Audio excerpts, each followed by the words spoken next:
ይሄድኩ ያለሁት አንድ ጌይ የሆነ ሰውዬ ቀጥሮኝ ታዋቂ እዚህ ሚዲያ ላይ የምናውቀው አርቲስት ነው። ሳያችኋለሁ ያወራኝን ነገር በሙሉ ልክ ሲመጣ ጠብቀን ዶቃ አመድ ነው የምናለው። በአመድ አረጌ አንከባልዬ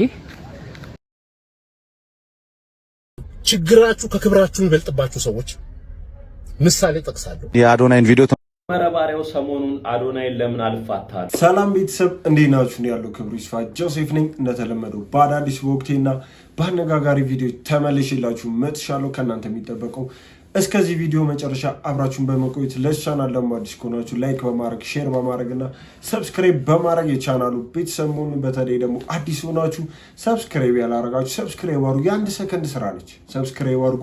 ይህን ቪዲዮ በላይክ እንጀምረው። ላይክ አድርጉ። ሀሳብ አስተያየት ካላችሁ ደግሞ ኮሜንት ላይ አስቀምጡልኝ። ወደ ዛሬ ቪዲዮች እንሂድ። እሺ፣ ይሄ ቪዲዮ ለታሪክ ይቀመጥ። ይሄድኩ ያለሁት አንድ ጌይ የሆነ ሰውዬ ቀጥሮኝ በጣም የምታውቁት ታዋቂ እዚህ ሚዲያ ላይ የምናውቀው አርቲስት ነው። ያው ጋዜጠኛ ነገር ነው። ብዙዎቻችሁ ስለሱ ትከራከሩለታላችሁ። ስክሪንሾት አድርጌ አሳያችኋለሁ ያወራኝን ነገር በሙሉ። እኔም እንደነሱ ሆኜ አውርቼዋለሁ ማለት እኔም ልክ እንደ ጌይ እንደሆንኩ አስመስዬ እያወራሁት ነበርና የሚያወራውን ነገር በሙሉ ስክሪንሾት አድርጌ ያስቀመጥኩት አለ። እያንዳንዱን አነብላችኋለሁ። አሁን ከአዲስ አበባ ተነስተ ና ችግር የለውም እኔም አምሮኛል ብዬ አውርቼው እየመጣ ነው።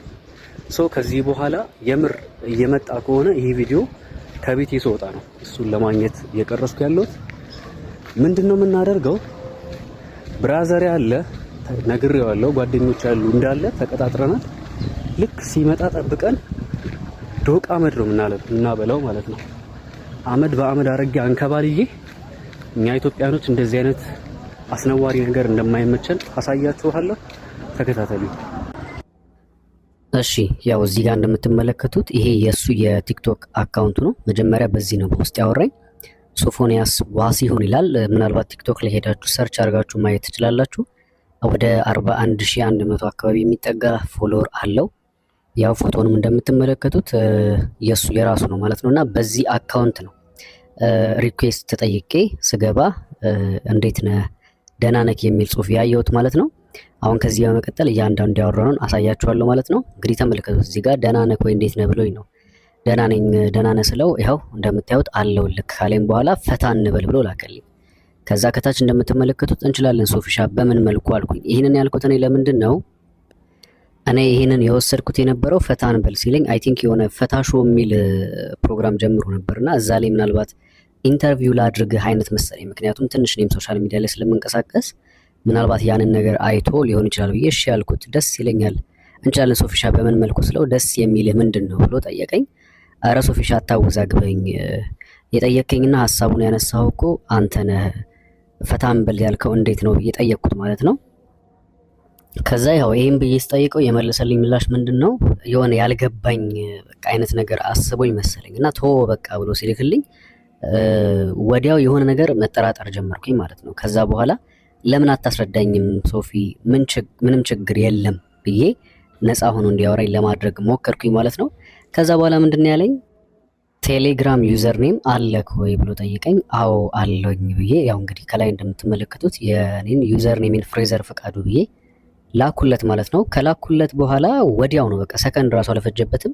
እዚህ ጋር እንደምትመለከቱት በቴሌግራም መጣ። ፍሬ አለኝ ወይ ሶፊ አልኩትኝ። ከዛ በኋላ ደህና ነህ ወይ አለኝ። አለሁልህ ሶፊዬ አንተ እንዴት ነህ አልኩትኝ። ከዛ አለሁልህ ፍርዬ ብሎ ልብ ቅርጽ ላከልኝ ማለት ነው። እንግዲህ ምን ማለት ነው አንድ ወንድ ልብ ቅርጽ ለአንድ ወንድ የሚልክበት ምን ምክንያት አለው? ከዛ እዚህ ጋር እኔም ወዲያው ነው በቃ ይሄ ሰውዬ ጌን አልኩኝ። ከአንዳንድ በቃ የሆነ ቡሽቲ መሆን አለበት ብዬ ስላሰብኩኝ ወዲያው ስራ ቤተሰብ ምናምን ሁሉ ሰላም ነው ደግሞ ስላገኘው በጣም ደስ ብሎኛል ብዬ ቴክስት አደረኩለት። ነገር ግን የጠረጠርኩት ነገር አለ። እሱ ምን ብሎ መለሰልኝ? እኔም ደስ ብሎኛል ብሎ ጻፈልኝ ማለት ነው። ከዛ ወዲያው ምንድን ነው ያልኩት? እሺ ሶፊዬ ያው አንተ ባታውቀኝም እኔ አውቃለሁ በምትሰራቸውና በምታቀርባቸው ነገሮች አድናቂ ነኝ ብዬ ላኩለት። ከዛ የት ሄድክብኝ ብሎ ልብ ቅርጽ አድርጎ ላከልኝ ማለት ነው። ምን ማለት ነው ልብ ቅርጽ አድርጎ መላክ ማለት? ከዛ እንደምትመለከቱት ያው እንግዲህ እሺ ሶፊዬ ያው አንተ ባታውቀኝም እኔ አውቃለሁ በምትሰራቸውና በምታውቃቸው ነገሮች አድናቂ ነኝ ብዬ ስልክለት እሺ የኔ ውድ ብሎ ከታች ላከልኝ ማለት ነው። ማለት ከዚህ በፊት እንደዚህ ነገር አጋጥሞት ሰው አልተቀበለውም ነበር። ያው ችግር ውስጥ ነው፣ ለዛ ነው ብዙ ነገር ሲወራበት የነበረው የሚሉ ወሬዎች የተናፈሱ ነበር። ያው ሰው ምን ነገር መቀበል አልፈለገም ነበር። አሁን ግን እውነቱ ነው ተገኝቷል። ልጁን አውርቶት ደብረ ዘይት ድረስ ሄዶ ከዛዛ ደግሞ አግኝቶት ከወንድሞቹ ከጓደኞቹ ጋር ደብደቦት አስሮት ይዞት ወደ ህግ አካል ወስዶታል እና የተለየ መረጃ ካለ አብረን የምንሰማው ይሆናል። በጣም አስደንጋጭ ነገር ነው። በአርቲስት ደረጃ በእንዲህ አይነት ድፍረት ከመጣ ተራው ህዝብ መሀል ያሉትን ያው መገመት አይከብደንም። በጣም ከባድ ነው። ሁሉም በያለበት እነዚህን ነገሮች ማጋለጥ አለበት ብዬ አስባለሁ። አንድ ችግራችሁ ከክብራችሁ የሚበልጥባችሁ ሰዎች ምሳሌ ጠቅሳለሁ። የአዶናይን ቪዲዮ ተመልክተውታል አይደል? በደንብ እንደውም አድናቂውና ተከታታዩ ነኝ። ፎሎ እናንተ ለምን ነው ያመሰግኑት? እርሱ ትልቅ ስራ ለሚሰራው ዋት ትልቅ ስራው ምንድነው? ሲጀመር ያውቁታል አያውቁትም? ዛት የማትወስዱት በጣም ብዙ ሰዎች አላችሁ። አሁን የቲክቶክ ሽልማት ተሸለመ የተባለውን ግለሰብ ወጣት ነው ባይዞ ቢያረግለት ደስ ይለኛል። በጥሩ ፓዝ ሄዶ በጥሩ ምናምን ሄዶ አንፎርቹኔትሊ በጥሩ ፓዝ ሄዶ አይደለም እዚህ ሀገር ውስጥ በጥሩ ፓዝ ሄዶ እንዳልኳችሁ እውቅና ስለማትሰጡ እንዳልፍ እያረጋችሁ ያላችሁት አሁን እናንተ በዚህ ልጅ ምክንያት የሸለማችሁት ሽልማትና ያረጋኛችሁት ሁካታና ግርግር እና እሱ ባገኘው ኢንፌመስነት ጥላ ስር ተጠላችሁ የራሳችሁን ስምና ምናምን ልታድሱ የምትሞክሩ ሰዎች በጣም ናፈርኩባችሁ ነኝ። በነገራችን ላይ እንደዚህ አፍሬ አላውቅም። በዚህ ሀገር እዚህ ደረጃ ደረስናል መሰለኝ።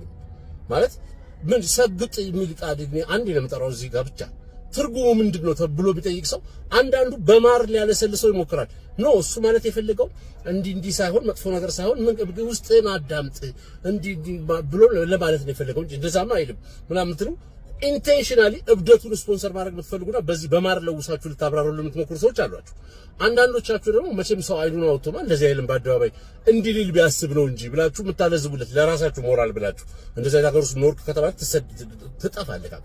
ስለዚህ ራሳችሁን ለማስታወም ስትሉ እንዲህማ አያረግም ብለህ የራስን ማብራሪያ ሲሰጡለትም ሰምቻለሁ። እነዚህ 15 እና ምናምን ዓመት ልጆች ቻሌንጅ የሚባል ነገር የሚቀበሉ ገንዘብ የሚያገኙ ይመስል ታሳዝኑኛላችሁ። 3 ሚሊዮን የማስገባት ቻሌንጅ ጀምሩት። ምን ወጣብ የሚላችሁ እናንተም ታገኙት ነገር አለ?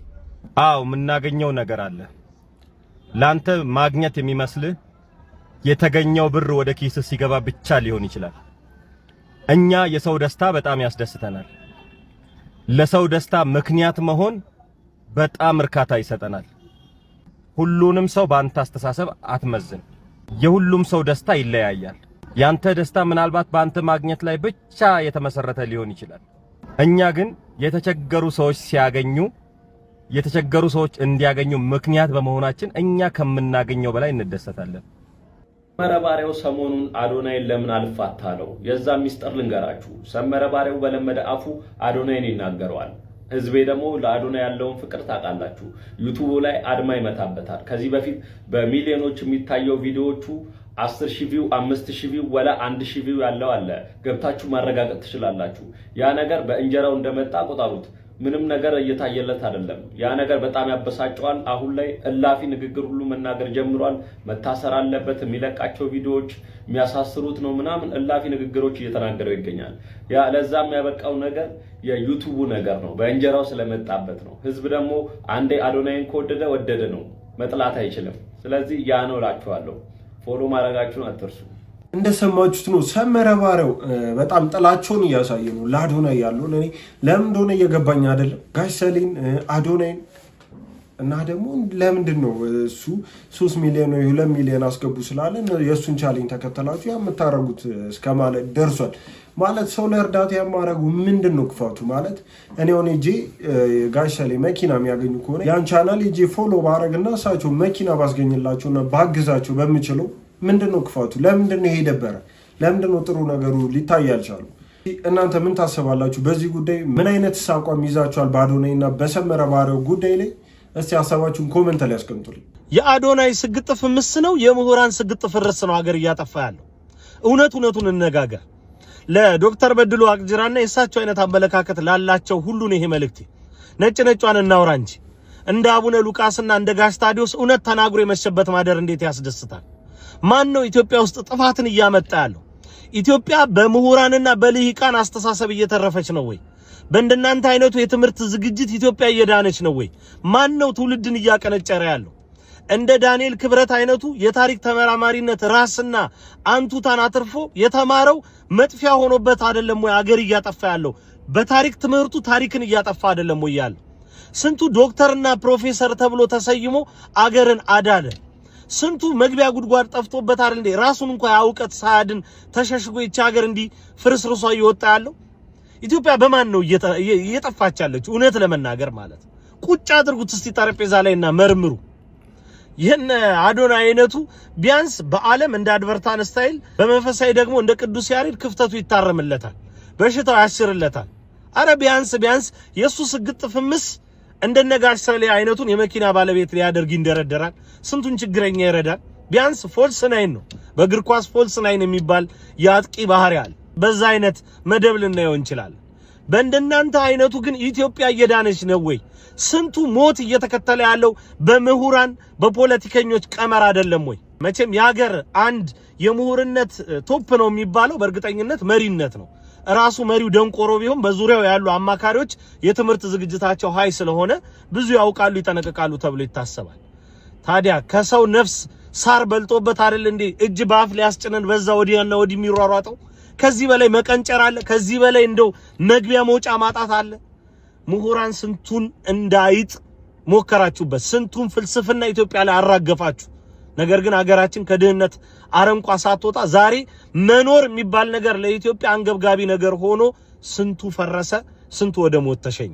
ከትምህርት ችግር ባይኖርብኝም የምሁራን ነገር ግን አንገብጋቢ ይሆንብኛል። ይሄ ጥያቄ ነው።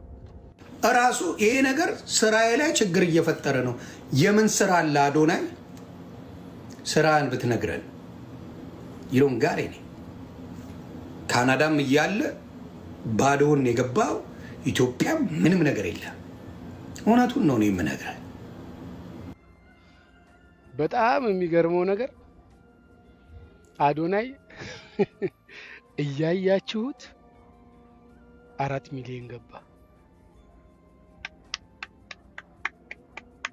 14 አመት ሙሉ ቁጭ ብለህ እንደ ሴት ወይዘሮ አንዱን ካዱ ስታባላ የከረምክ ምን ስራ አለህ? እስቲ ያንተ ፊልድ ምንድነው? ዝም ብለህ ጡረታን አሰበስብም? የአሜሪካ መንግስት እርግጠኛ ነኝ ፌደራል ታክስ ከፍለ ስለማታቅ ጡረታ የለህም። ስለዚህ ቶሎ አሁኑኑ ጡረታን ሰብስብ። የአዶናይ ስራ የሚታይ ነው፣ እያየኸው ነው። አውቀህ አይንህን ከጨፈንክ አይታየህም። ክፈተው። እየሰራ ነው። አሁን እየሰራ ካለው ወደፊት የሚሰራው ይበልጣል። እናንተ ደግሞ እንደዚሁ ጨጓራችሁ እንደተቃጠለ ትኖራላችሁ። በጣም ፕሮሞት እያደረጋችሁት ነው። በነገራችን ላይ ይሄን ልጅ ስራ ሳይኖር 14 አመት ሙሉ ሚዲያ ላይ ተዘብዝፋ ያለ ሰውዬ አንድ ፍሬ ልጅህ የሚሆን ልጅ ስራህ ምንድነው ስትል አታፍርም?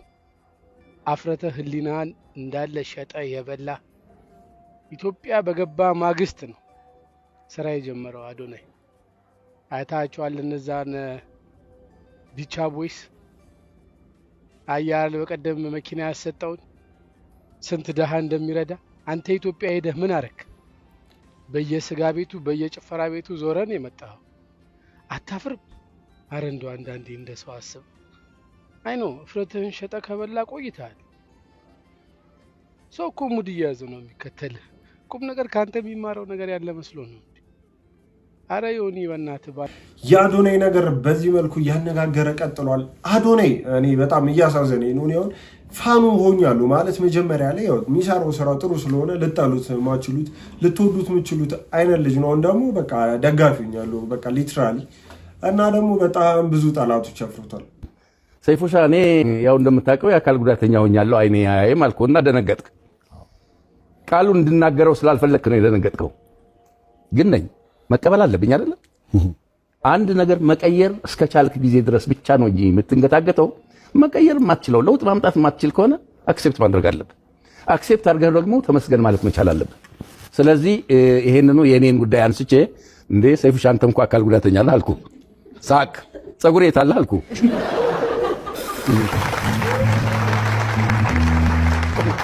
ሲወለድ ጸጉር ነበረው። አድጎም አፍሮ ሆኖ አውቀዋለሁ። አሁን ግማሹ ሄዷል። ሰይፉሻ ባለው አክሰስ ምክንያት እንደውም አርቲፊሻል ለመትከል ጥረት አላደረገም እንጂ ቢፈልግ ማድረግ ይችል ነበር። ብዙ ሰው አርቲፊሻል እጅ፣ አርቲፊሻል እግር፣ አርቲፊሻል ጥርስ፣ አርቲፊሻል ጸጉር ያደርጋል። አዎ የጎደለን ነገር ለመተካት አይደል? አዎ ስለዚህ ጎድሏል ማለት ነው። ጸጉር አካል ጉዳተኛ አለ ተቀብያለሁ። እስቲ እንደኔ ይሄ አርቲስት ያሳዘናችሁ ማለት ጥንካሬው ግን ይገርማል። የሆነ ነገሩን አስተዛዝኖ አይደለም የተናገረው ጀስት የተፈጠረበትና ያን ነገር እንደተቀበለውን አብሮት እየኖረ እንደሆነ የኢትዮጵያ ሕዝብ ማለት ነው ሲቀየም ስታጠፋ ምን ያህል እንደሚቀጣ የሚያሳይ ቪዲዮ ነው። እውነቱን ለመናገር ሰመረ ባሪያው ለዚህ ትክክለኛ አስተማሪ ነው ብዬ ስላሰብኩት ይህንን ቪዲዮ ይዤላችሁ መጥቻለሁ እና እንደምታዩት ሰመረ ባሪያው እውነቱን ለመናገር ወደ 236,000 ተከታይ ያለው በዛ ቻናሉ ላይ እስከዛሬ ድረስ እንግዲህ ባለው በዚህ ዘመን ውስጥ ከ2013 ዓ.ም ጀምሮ 537 ቪዲዮዎችን ፖስት አድርጓል። በዛም 28.5 ሚሊዮን የሚጠጋ ገደማ ቪዲዮዎችን እንዳገኘ ይናገራል እና ከቅርብ ጊዜ ወዲህ አይታችሁ እንደሆነ ሴፍ ፋንታውን ላይ ተደርቦ ነው ያው ዝም ብዬ ነገሮችን ሳይ ሴፍ ፋንታውን ላይ ተደርቦ መጣና አዶናይ ላይ ያልተገባ አስተያየቶችን መስጠት ጀመረ። ከዛን ሰው ወዲያው ነው ሪያክት ያደረገበት ማለት ነው። እንደምታዩት ላለፉት 15 ቀናት ማክሲመም የታየለት እውነቱን ለመናገር 5135 ቪው ነው ያገኘው። ዝቅተኛው ወደ 1700 ዛሬ ላይ የታየ የትላንትናው ነው 24 ሰዓት ስለሆነ እንትን የሚያደርገው 1700 ሰው ነው ያየው። ከዛ ቀጥሎ ደግሞ ሲወርታች ወረድ ብለን ደግሞ ቪውን እንመልከት። ቪው ኦልሞስት ተመቶበታል። ይሄ ለአብዛኞቻችሁ በነገራችን ላይ ትምህርት ይሆናል ብዬ ስላሰብኩ ነው። እዚህ በመቃረን ላይ ሁሌ ነገሮችን በማጣጣል ላይ በሀገሪቷ አብሶ ወጣቱን በመቃረን ላይ የቆማችሁ ሰዎች መጠንቀቅ እንዳለባችሁ ከዚህ ነገር መማር እንችላለን። ዝም ብሎ የሚመለከታችሁ የለም። ከዚህም አልፎ ሪፖርት አድርጎ ቻናላችሁን ራሱ ሊያዘጋባችሁ የሚችል እንቅስቃሴ ሊመጣ ይችላል። ስለዚህ ቶሎ ከስሜታችሁ ወጣችሁ ምናልባት የሚያናድዳችሁም ነገር ከሆነ ኤዱኬሽናል በሆነ መንገድ እኮ ሪዝነብል በሆነ መንገድ መቃወም ጥሩ ነው። ግን ደግሞ ማለት ነው አንዳንዴ ሩድ በሆነ መንገድ መቅረብ ጥሩ አይደለም። ሰመረ ባሪያው እውነቱን ለመናገር ማሳያ ስለሆነ ነው። አንዳንድ ሰዎች እንደፈለጋቸው እየመጡ በቃ ዮኒ ማኛን የሚሆኑብን ሰዎች አሉና በቃችሁ ልንላቸው ይገባል። አሁንም ያደረጋችሁ ያለው ነገር በጣም አሪፍ ነው። በርቱ ለማለት ፈልጋለሁ። በነገራችን ላይ የአዶናይ ተከታይ የሆኑ ልጆችን እየሄዳችሁ በየቤታቸው ፎሎ አድርጓቸው። እኔንም ፎሎ አድርጉ። በሚሊዮን ተከታይ እንዲኖራቸው ጥረት ብታደርጉ ጥሩ ነው። ምክንያቱም እነኚህ ነገሮችን ማየት የሚችሉ ቪዥዋላይዝ ማድረግ የሚችሉ ሰዎች ናቸው። ይህ ኮሚኒቲ በጣም አደገኛ ኮሚኒቲ ነው። ነገ ከነገ ወዲያ በጣም ተጽዕኖ ፈጣሪዎች ሚዛናዊ የሆነ እይታ ሲመጣ ፊት ለፊት መጥተው ግብ የሚገጥሙላችሁ ልጆች ስለሆኑ ሁሉንም ብትከተሏቸው ጥሩ ነው ብዬ ነው የማስበው። ለማንኛውም ስላዳመጣችሁኝ አመሰግናለሁ። ነፍስ አይከብድም ወይ? ለአብይ ለአብቹ ከነፍስ በላይ ምን አለ በዚህ ምድር ላይ? በቃ ነፍስ ነው የሚለው ካለ ሰጠዋለሁ። ጽድቁ ቀርቶብኝ በቅጡ በኮነነኝ አሉ። ከነፍስ በላይ ለዓለም ሮሌት ዶክተር አብይ አህመድ ከነፍስ በላይ የሚሰጥ ነገር ካለ ሰጠዋለሁ። እሰይ እናቴ ጎሽ። የሆነ ትራንስፎርመር ሲፈጠር ይመረቅ አብሬው ነበር። በአብይ ዘመን መፈጠሬ ለኔ ትልቅ እድል ነው። በነገራችን ላይ እኔ ሙስሊም ነኝ። አይገርምም? ለዲነል እስላምና ለአብይ ነው ነፍሴን የምሰጠው። በፈጣሪ ይኸው ዛሬ ገና ማየት ነው። አሁንም ደግሜ እናገራለሁ። በኮንፊደንስ ነው የምነግርህ። ታውት አዲስ አበባ ዘራፍ ዛሬ እኮ ወጣቱ ትውልድ ስለ አብይ ስትናገር እያለቀሰ ነው የሚያስረዳ። እውነቴን ነው የምነግርህ። እውነት ነው። እንደዛ ስለ አሁን ብዙ ሰው ይሄ አሽቃባጭ እያወቅንህ ለአብቹ ማሽቃበጥ የሚለው ወርድ ሳይሆን ሌላም ብትለኝ አይደንቀኝም። ነፍሱ አይነሰብን ሳላጠፋው ጠፈስ ይሩጣል። ገና ወደፊት ማሽቃበጥለታለሁ። ጭራሽ ሰላቴው 30 ግጄ ሰላቴን ስጨርስ ለአብይ ነው ዱዓ ማድረገው። ስጥንቅድ ያለ ሰውዬው እስከዛሬ ከሰማሁት ጉዳዮች በሙሉ የእናንተ ለየት ያለ ነው። ነጭ ልብስ ለብሼ እኮ አዋራ ሳይነካኝ ወጥቼ የምመለሰው አሁን ነው። ኢማጂን ሰውየው እንቅልፍ የለውም አገር ለመቀየር አናውቅም እናውቃለን። የሱ አለመተኛት ደግሞ እሜቴን አስተኛቸው። ዛሬ እኮ ጤንነቱ የተጠበቀ ትውልድ ነው የኔ ፕራይም ሚኒስተር የፈጠረልህ። የሰማሁ ነው፣ ትክክል ነው። ለዚህ ማን ብሎት አበሻ ለዚህ ማን ብሎት ለመጠቆም ማን ብሎት? አዎ ይጠቁሙ። እሺ ይጠቁሙ። ምን ይመጣል? እሺ ቤኪ ምን ተማምኖ ይሄን ነገር እንደተናገረ አላቅም። በጣም ገርሞኛል። እንዴት እንደዚህ ሊደፍር ቻለ? ለማንኛውም ጭላሎ አዋርድ ከሚባል አዋርድ ላይ ከተሰጠው 1 ሚሊዮን ብር ላይ በጣም ብዙ ሰዎች እየጠየቁት ነበረ። አንዳንዱ እንደውም 1,500,000 ብር የጠየቅም አለ። ሰዎች የጠየቁት ገንዘብ እሱ ካለው ራሱ በ1.2 ሚሊዮን ይበልጣል እና ሰዎችን ለመርዳት ራሱ 1.2 ሚሊዮን ብር ኤክስትራ እንደሚያስፈልገው ሲናገር ነበርና በጣም ገርሞኛል። በጣም ብዙ ሰዎች ኮሜንት ላይ አስተያየታቸውን እየሰጡ ነበረ። እንዴት እንደዚህ ትላለ? ሰው ቢቸገር ነው እንጂ የሚጠይቀው የሚል ነገር ሲናገር ነበረ እና በጣም ደፍሮ ነው ይሄን ነገር የተናገረው። ያልኩበት ምክንያት እኔም ከዚህ በፊት እንደዚህ አይነት ነገር አንስቼ በጣም ብዙ ኮሜንቶች ሲሰጡኝ ነበረ። በትክክል የተቸገሩ ሰዎች ራሱ እርዳታ እንዳይጠይቁ ነው የምታደርጉት እናንተ። ሪል የተቸገረ ሰው መጥቶ ሲጠይቅ ዛሬ ቪዲዮቻችን እነዚህን ይመስሉ ነበር። እንደወደዳችኋቸው እንደተዝናናችሁባቸው ተስፋ አረጋለሁ። እስካሁን አይታችሁ ላይክ ያላረጋችሁ ላይክ በማድረግ ሰብስክራይብ ያላረጋችሁ ደግሞ ሰብስክራይብ በማድረግ የቻናሉ ቤተሰቡ እንዳይረሳ። በቀጣይ ቪዲዮ እስከምንገናኝ ሰላም ሁኑ።